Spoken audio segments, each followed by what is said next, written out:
Alright, and we are live! Hello everyone!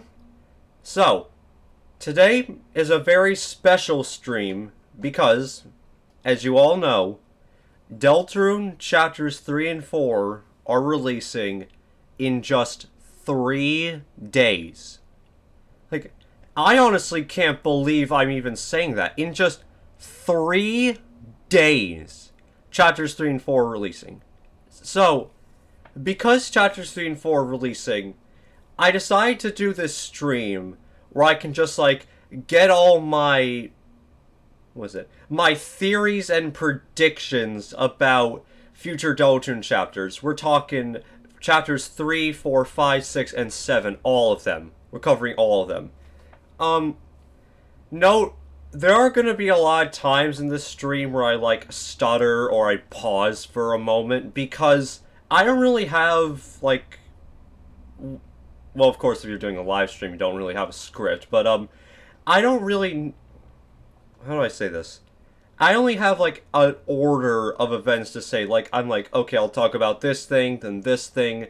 But other than that, I have, like, no set script. I don't know exactly what to say.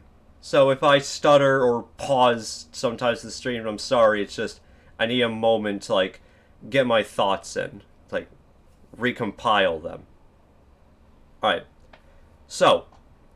Oh yeah, also, I won't be looking at chat for this stream.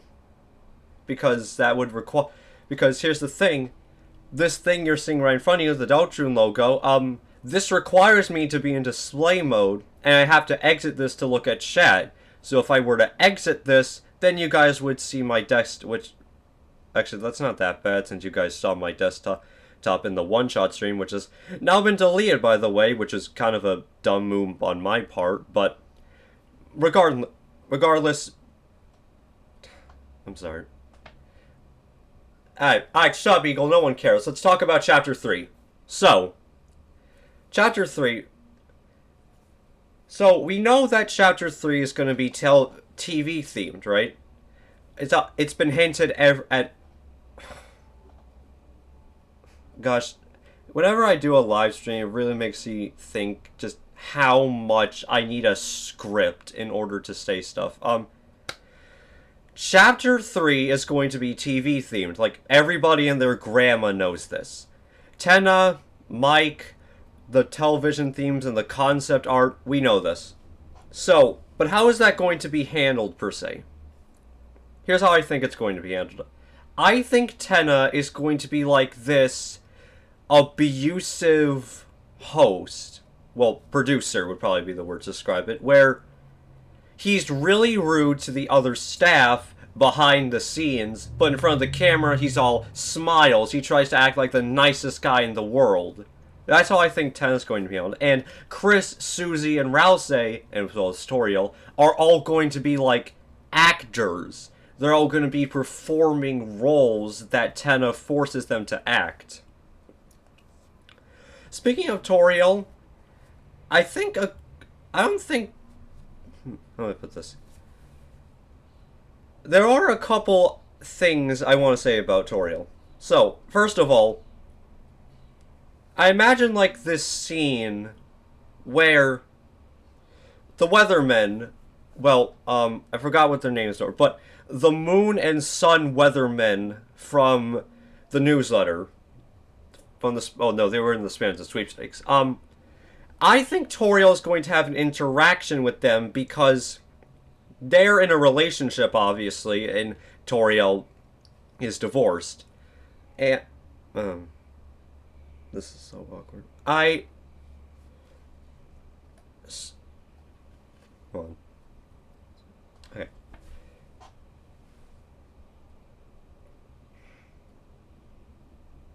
So, when Toriel first sees the weathermen, and they're, like, flirting with each other, they're making moon and sun puns about each other, she naturally dislikes them at first because, ew, romance, I'm not married, I don't like this. But over time, Toriel is going to start to become more akin to them. She's going to start liking them. And she's even going to make some jokes with them. I think that would be a good character arc to go through because it would really make Toriel reflect on her and Asgore's relationship. Um, and also, about Tenna, back to Tenna for a second. While the show, while the show and everything is going to go well for the most part, at one point something is going to go wrong, and it's going to be exposed to the audience how Tenna really acts behind the scenes. And the final boss with Tenna is basically going to be like a compilation of all the other minigames up until this point, like rapid fire. Think of WarioWare, but Deltarune minigames, essentially. As for what I think the secret boss at Chapter 3 is, there's a theory that Mike is going to be the secret boss, and he's going to be a radio host, like a TV killed the radio star. And I actually really like that because, well, we know Mike is very important to the lore, considering how much Spamton has mentioned him. So it would be a little disappointing if we got all this built up to Mike, but we never got to actually see him. So, and also some people said that Mike could be like an actual, literal microphone, which, that's kind of funny, honestly. It does fit with the whole MP3 radio audio thing. I know some people say Woody theory is bad because, well, oh my gosh, Woody from Toy Story and Deltarune, that's so stupid. But I don't hate it. Don't get me wrong, I don't think it's gonna... I think it's unlikely to happen, but I can see the appeal. The idea of a fallen star angry and upset that they've lost everything and wants revenge for that, I don't mind that. That seems like a good idea, but I much prefer the Mike being the secret boss theory.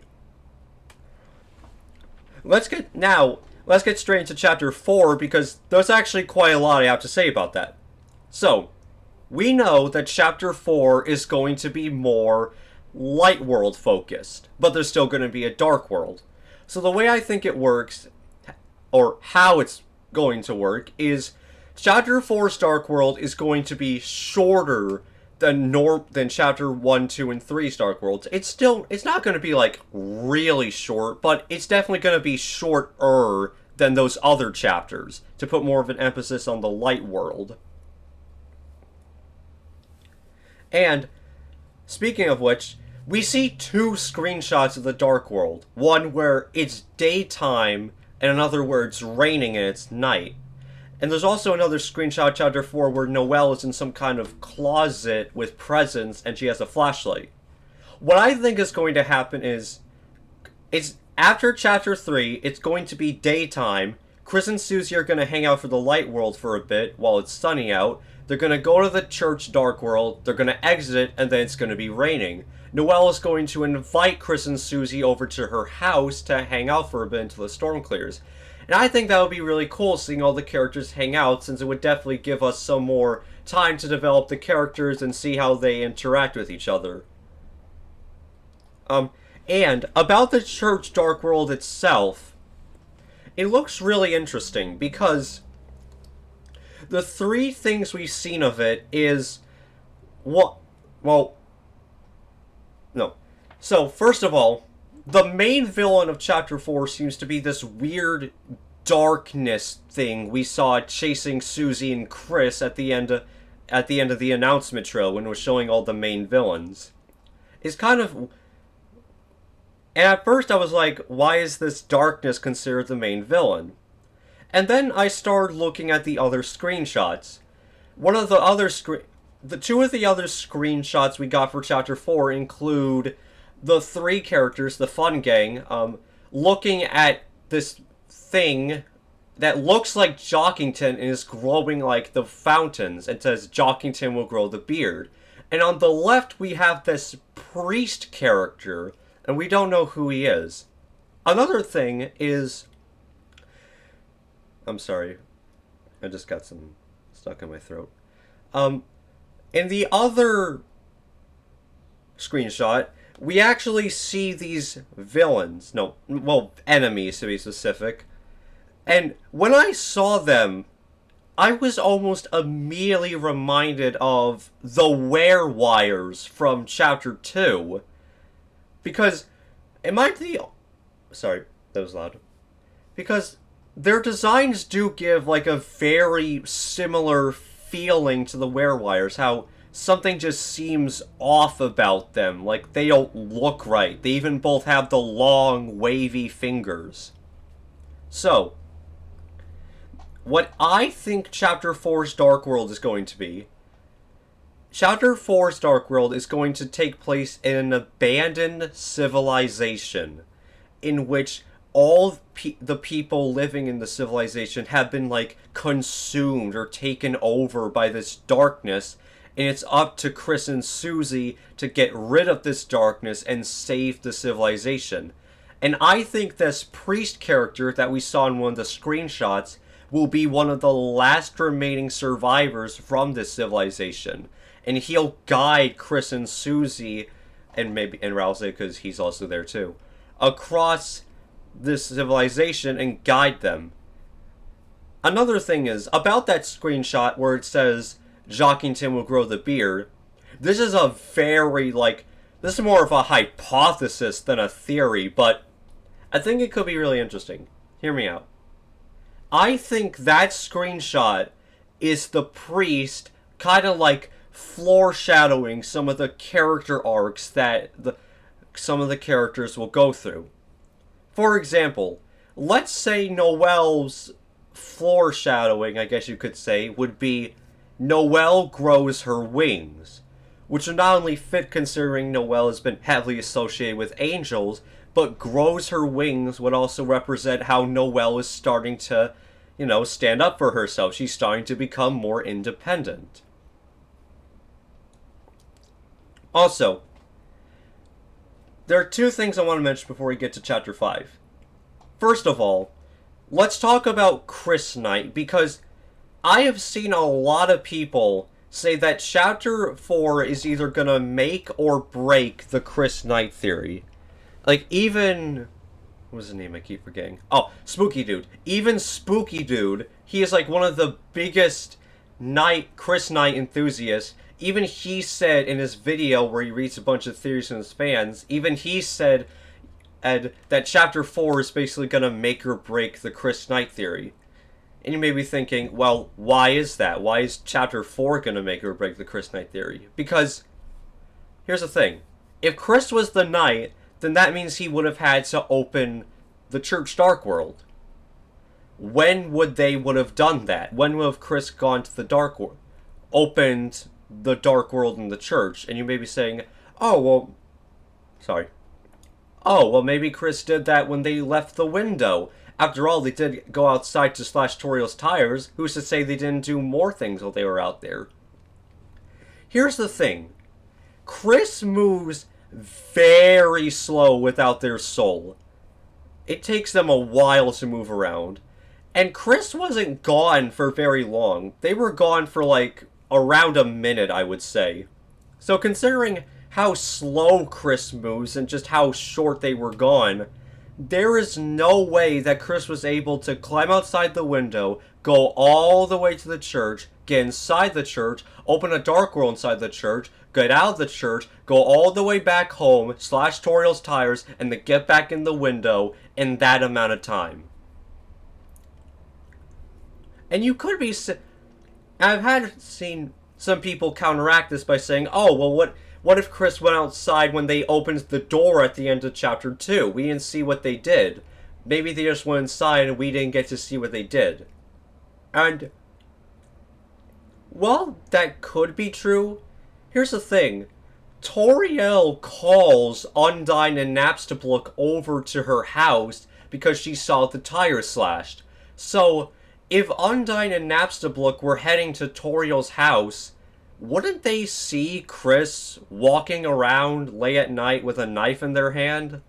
Like, wouldn't they see that?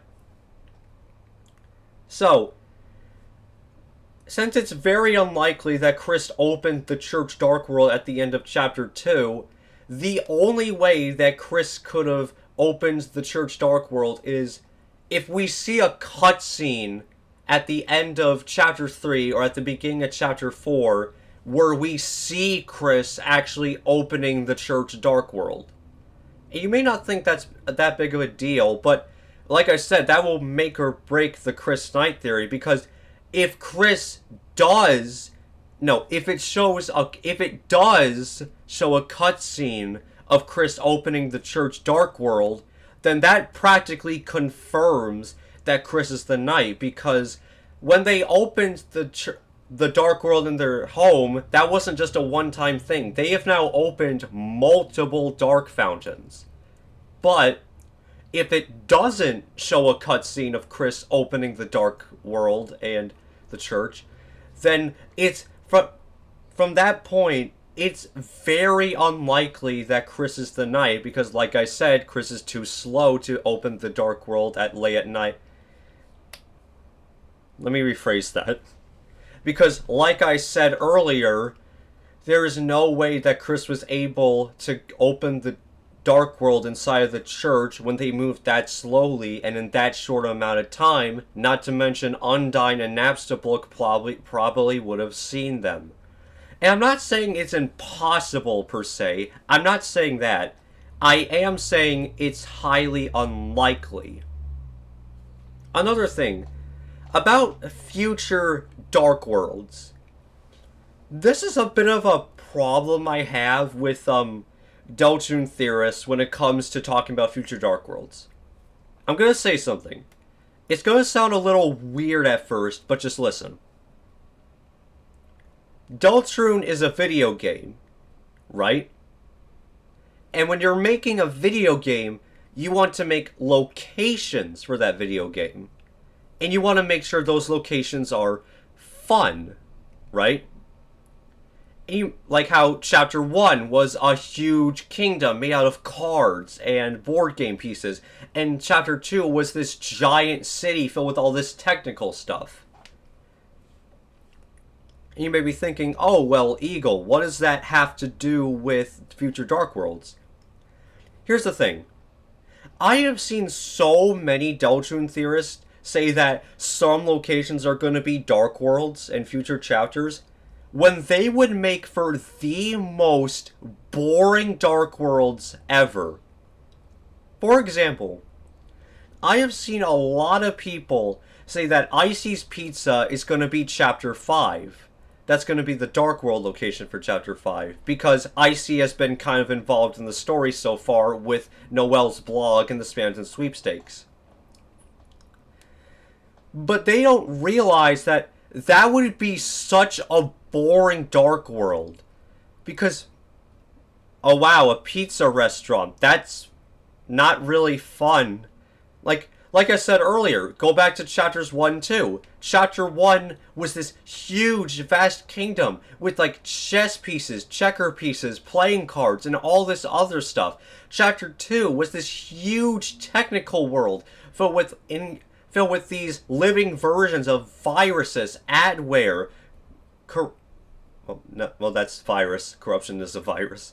And so much more. Chapter 3 is going to be like this TV-themed place where we're going to get to see all these, like, different types of TV styles from across different ages acted. Chapter 4 is going to be this cool, abandoned civilization where darkness has taken over and all hope seems lost. And those all sound like for really interesting locations. And what's Chapter 5? A restaurant. That's it. It's a restaurant. Like, maybe it's just me, but I don't understand how that could make for an interesting Dark World. And by the way, I already know there's going to be a lot of people saying, but what if, like, halfway through the chapter everything gets all dark and spooky and you gotta hide from the robots and it's literally like Five Nights at Freddy's? Like, I guess that would be kind of cool as a mini-game, but as a full Dark World, that would just get really old really fast.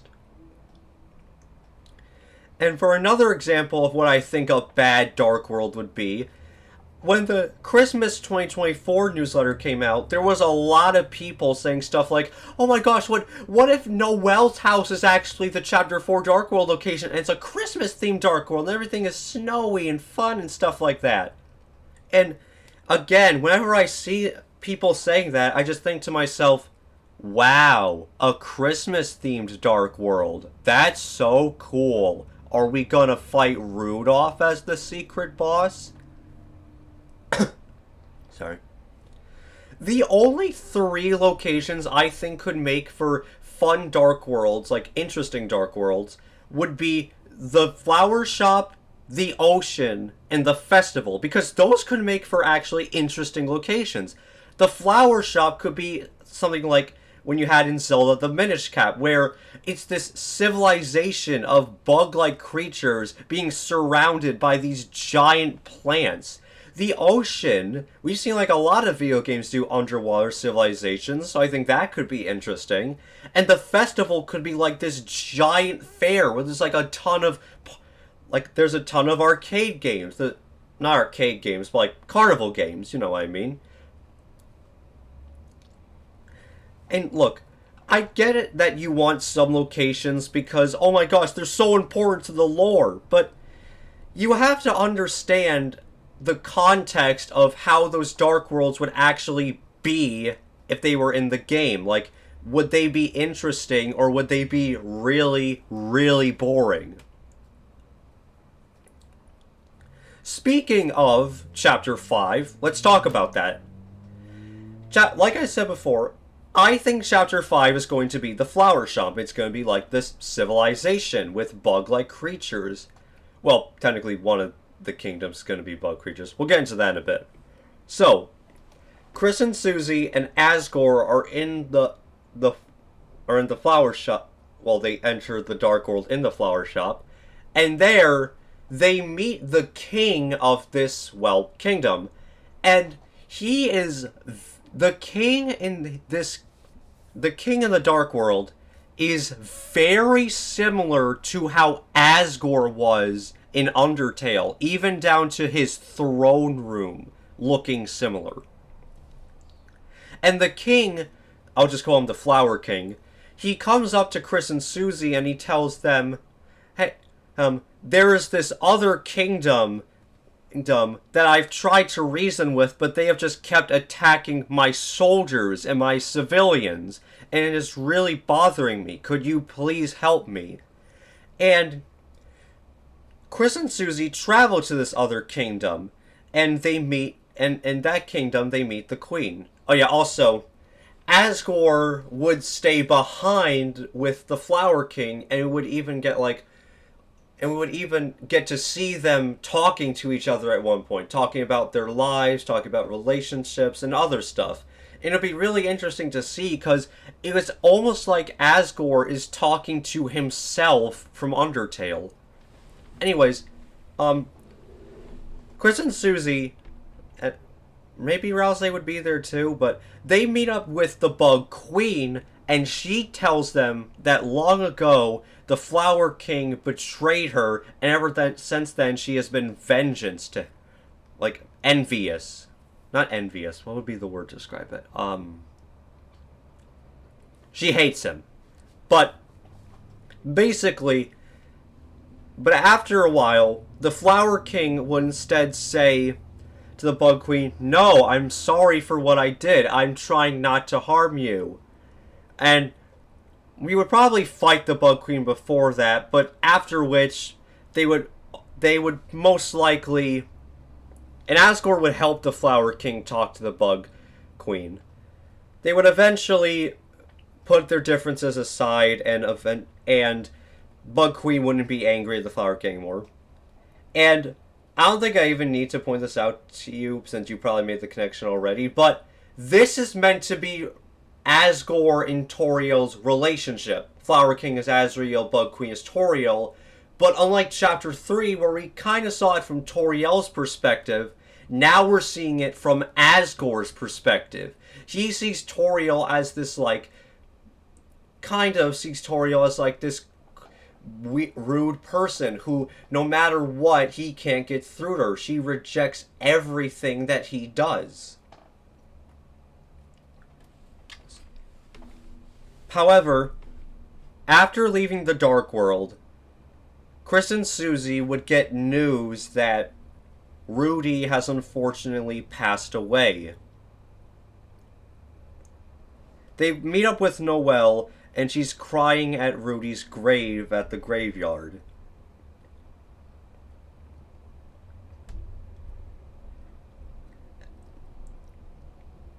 Sorry, I need to think of this. So, I actually did see an animation like very similar to that created by a guy named Sprinter Mike. And honestly, I love that animation because it legitimately seems like something that would happen. Like that seems like how Noelle would react. So, Noelle is crying over the death of Rudy, but Kris, Susie, and potentially Birdley mourn her and they try to comfort her and they tell her everything is going to be okay, everything's fine. The next day, this is when we get into chapter 6, the festival happens. And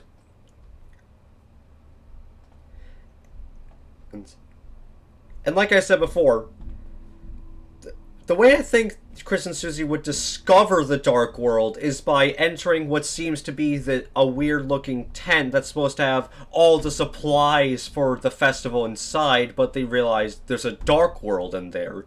Kris and Susie enter the Dark World, and like I said before, the Dark World is like this giant festival. It was like a bunch of carnival games, there's like Ferris wheels, there's a bunch of other stuff you would find at a town fair, but just much bigger. And the leader of this Dark World would be like a ringmaster at a circus. And kind of like Tenna from chapter 3, he would have Kris and Susie do various things, like maybe play some carnival games, now go act in the circus, stuff like that.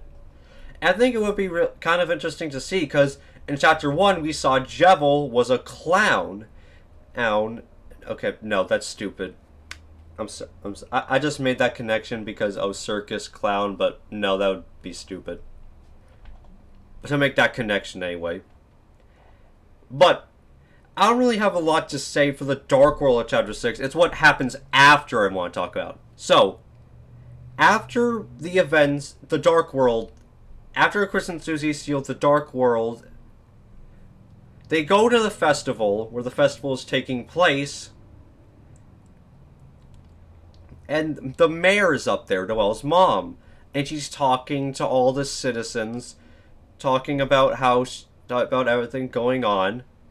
And this is when Noelle decides to snap at her mother, because for the longest time, only her dad has cared about her. Her mom has kind of neglected her for a while. Her dad's the only person who cares about her, and Noelle's mom just seems to be making things worse. So Noelle. And this was kind of foreshadowed in chapter 2 when Noelle stands up to Queen. So now, Noelle is like arguing with her mother. And everyone is confused, like, what's going on? Why is the mayor's daughter yelling at her? But then, in the midst of all the chaos, the knight appears. And while everyone's confused about what's going on, the knight reveals themselves, draw their blade, and they stab it right into the middle, right in the center of crowd of people. That was difficult for me to say. And thus, by doing so, they create a dark fountain which envelops the entire town, creating the Roaring. Now, I want to admit something. From this point onward, things are going to get, like, kind of personal. I say personal in quotation marks because it's not really like I'm going to get really emotional or anything. I'm more so just going to be giving a lot of opinions about my own stuff, about stuff in the Deltarune, whatever. Basically, things are going to get a little personal. So, what you may be thinking to yourself, oh, well, Eagle, who do you think the knight is? Is it the mayor? Is it Papyrus? Is it Gaster? Who do you think it is? No one. No one is the knight. The knight is their own separate character. They are not secretly another character. They are their own separate character. And you may be thinking, why you think that, Eagle? I'll get into that after I talk about Chapter 7. So, for Chapter 7, it starts off with Kris and Susie and Noelle all waking up in the Roaring. They try to look for everyone, but they can't find the Lighteners, and the Darkners they find have all been turned to stone. After walking around for a while, they eventually find the Knight, and he explains that he's going to destroy this world and create a new one. From there, the Knight summons the Titans, and Kris, Susie, and Noelle have to fight them. They have to fight the Titans. And this is a battle you cannot win. No matter how hard you try, you will eventually lose this battle.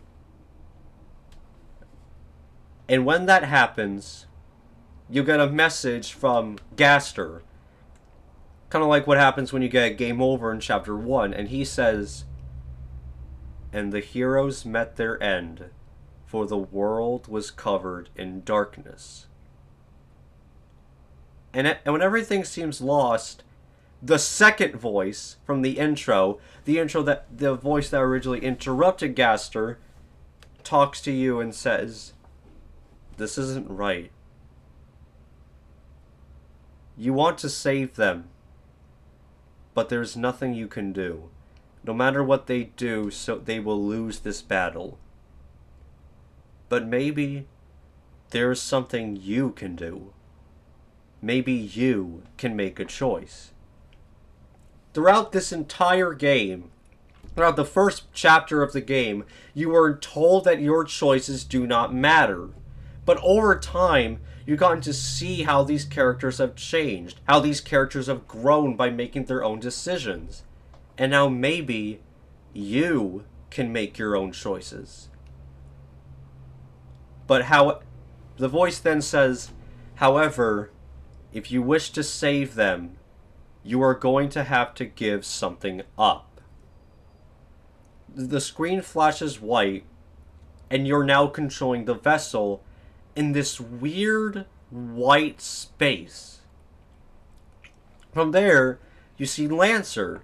He's like greeting you, and it's like, and you realize everyone is in this weird white space. There's Queen, Noelle, MK, Jockington, everyone. Everyone is here. And that's really cool when you see it. But then you realize that something's off about this place. It's very similar to the space at the end of Earthbound, where Ness is traveling through his memories and he sees all his friends there.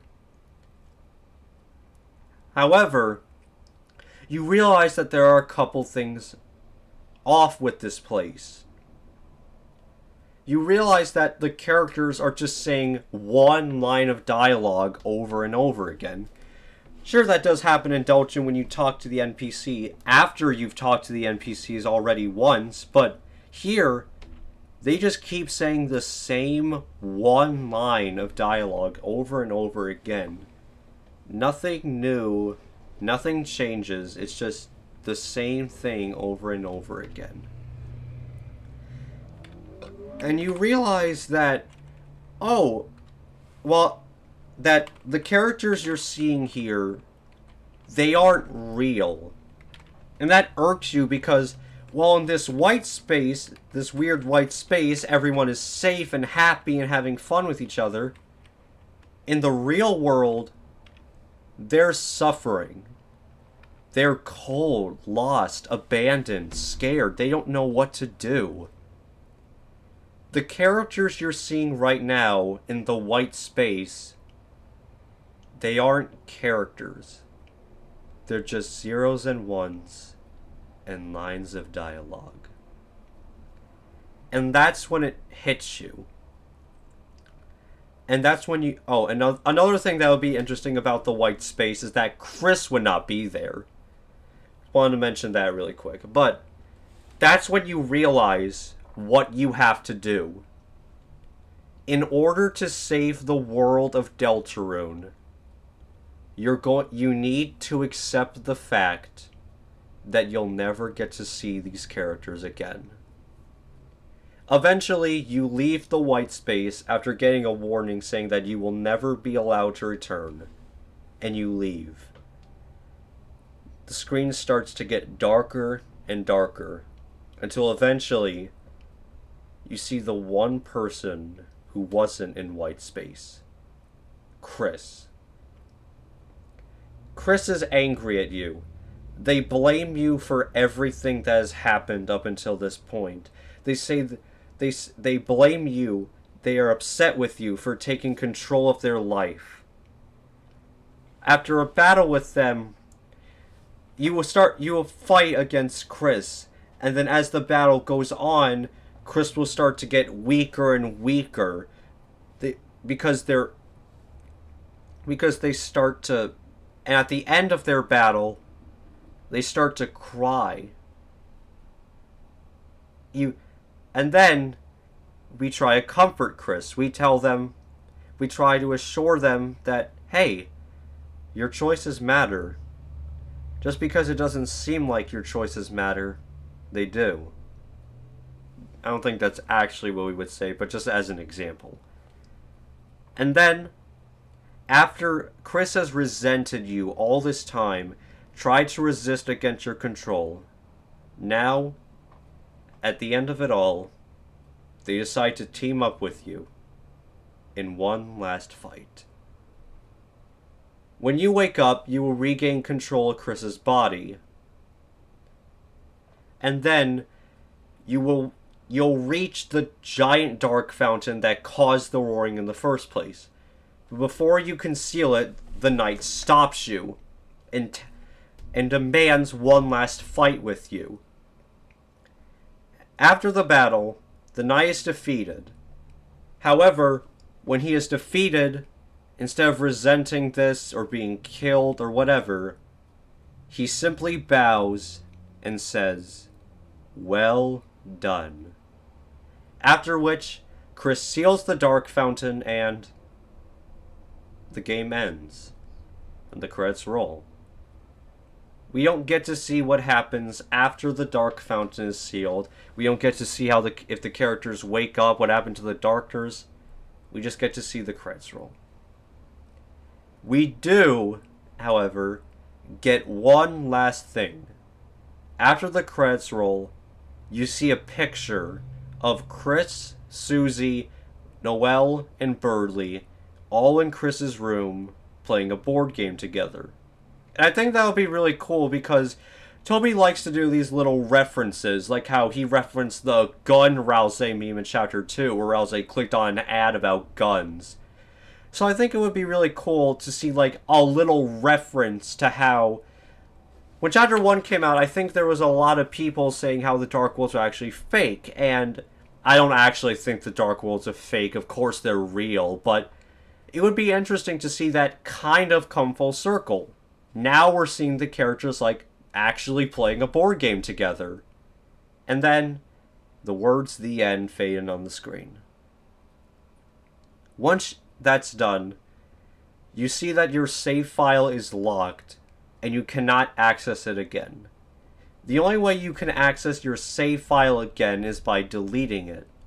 That would also mean you're deleting the character's happy ending. Now, here's the thing about that ending. I have had that ending for 3 years now.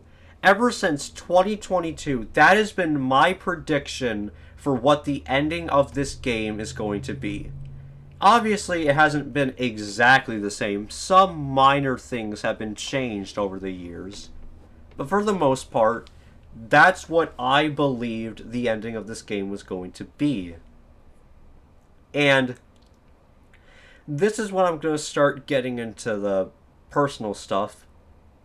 I've made it clear that over the past few months, I have felt different about Deltarune. I still. And I need to clarify, not even I know exactly why I'm feeling like this. Maybe it's because I've been waiting so long for chapters 3 and 4 that I'm starting to become disinterested in this because I've been waiting for so long. Or maybe it's because this is some weird, twisted form of nostalgia. After all, I discovered Deltarune back in October 2021, and I do feel nostalgic for a lot of things that happened a few years ago. But I think if I had to pinpoint exactly why I felt this way, it's because over the last few months, I've slowly been realizing that Deltarune probably isn't going to be the game I wanted it to be. And because here's the thing about my ending. For it to work, everything would have to be perfect. With some endings, there's some leniency with them. Like, okay, not everything has to happen exactly how I want. This thing or this thing can happen, but it can still remain. But this theory could still work. But for my ending to work... Sorry, that was kind of loud. For my ending to work, everything would have to be perfect. The knight would have to be no one. The battle with the titans would have to be impossible to win. We would have to wake up in the white space. We would have to fight Kris. Kris would decide to team up with us. We seal the fountain. There's nothing after the fountain. That would have to be all... I mean, all of that would have to be perfect. If the knight... No. If the knight was someone else, if the battle with the titans wasn't impossible, if there was no white space, if we didn't get to see Kris, the ending would be kind of ruined. And another thing about the ending is I realized that the ending I want for Deltarune, I don't think that's the ending of the game because there's a lot of evidence to support that. It's just because that's what I want the ending of this game to be. I want the ending of the game to be focused on the player. I want the ending to be focused on us helping Kris after all this time. I want the ending to be focused on us letting go of these characters. These characters that we've loved for years, where we have to let them go in order to save them.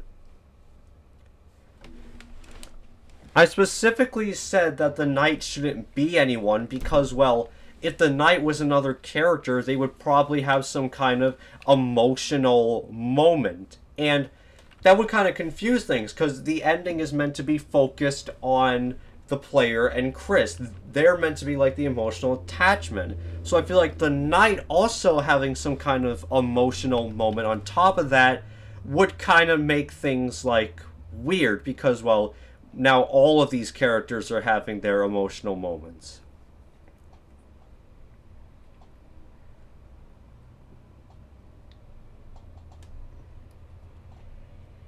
Okay.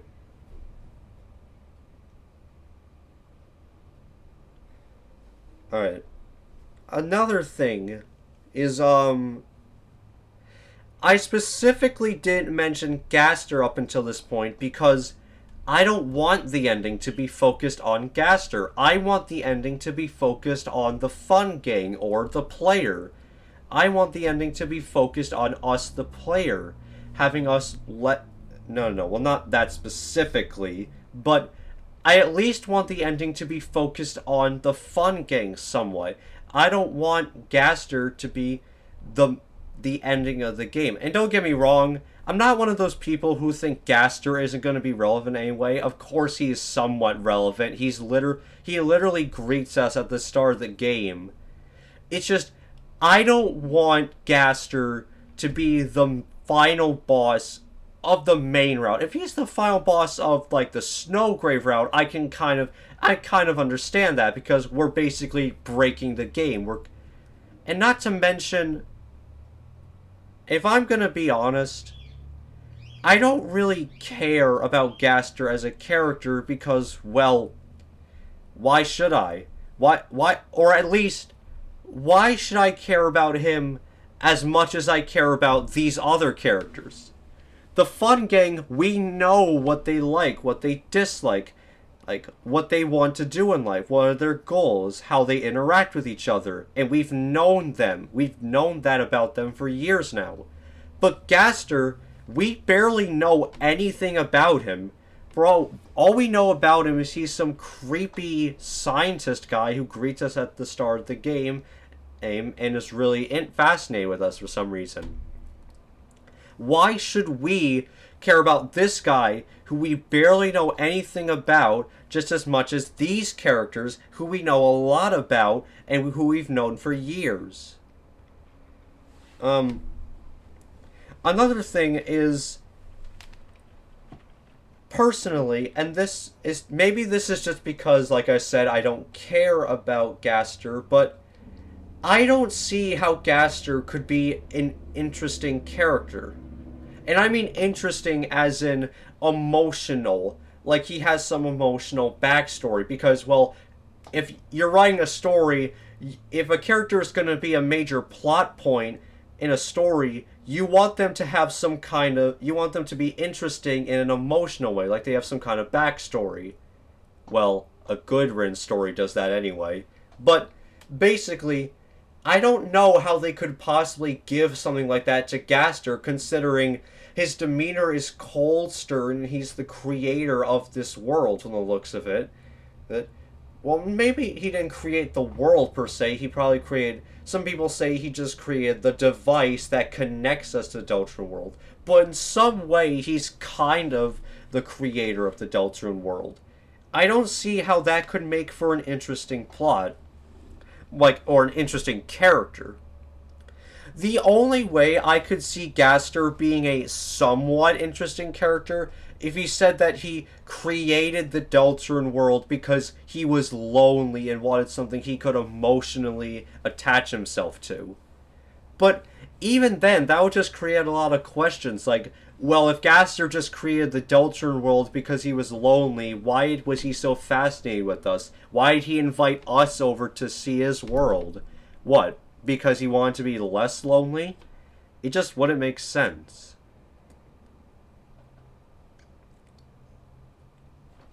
But, honestly, the ending might have something to do with Gaster. It most likely will have something to do with Gaster, and honestly, I don't like that because, again, I don't care about Gaster. I care about the Fun Gang. I care about all these other characters.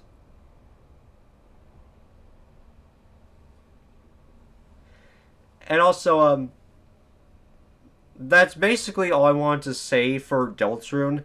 As for the couple other things, for my channel, let's talk about my channel really quick. I have not uploaded a stream or a video in 2 months.